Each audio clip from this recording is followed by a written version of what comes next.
Honoring your limitations in your yoga practice. If you've been to a yoga class, be it an online class or one in an actual gym or studio, you've likely hear the teacher say something along the lines of honoring your limitations. There are lots of ways we can look at this phrase, or rather, the idea. We have to give our bodies time to develop mobility, and we have to give our minds time to get connected with our bodies. Making sense of what limitations mean in the yoga practice. Accepting your limitations can be what helps you move beyond them. This is a tricky topic, in some ways a slippery slope. Why? Because accepting limitations is, for practical purposes, an act of surrendering to current circumstances.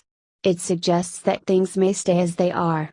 This idea conflicts with the idea that we can develop ourselves beyond existing boundaries, but that's only one perspective, a typical dualist approach that is so characteristic of our Western culture.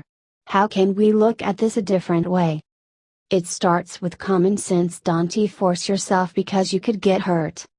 You don't want to contort your body beyond its current range of motion, as you can hurt yourself.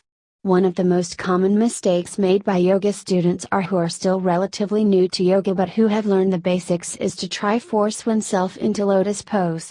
I must confess that I was one of these students.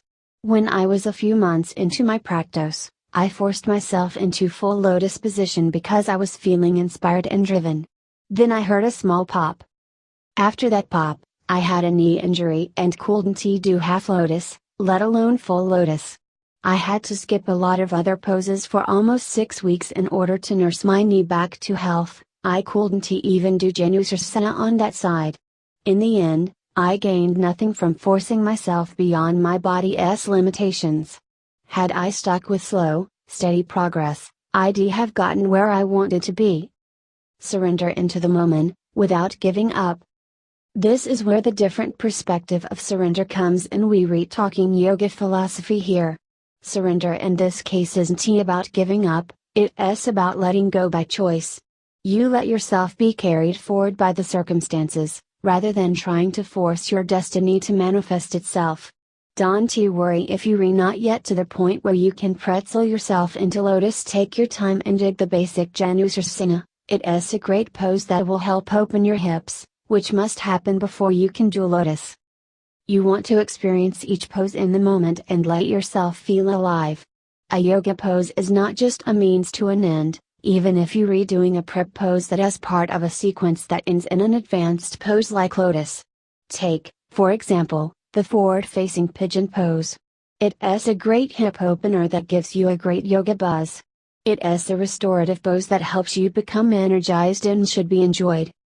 Fear should not be a limitation. Instead, it should be thrown away. It is often said by yoga teachers that poses you dislike are the ones you need to do. There is some truth in that, quite a bit, in fact, but I never met a yoga pose that I didn't like. Your physical limitations may require you to approach different poses with caution, but those are the only limitations you need to honor. Never fear moving forward, and never be limited by your fear. Don't throw caution to the wind, but do throw your fears of yoga aside. Your current physical limitations are simply hills to climb as you learn the amazing things your body will eventually be able to do.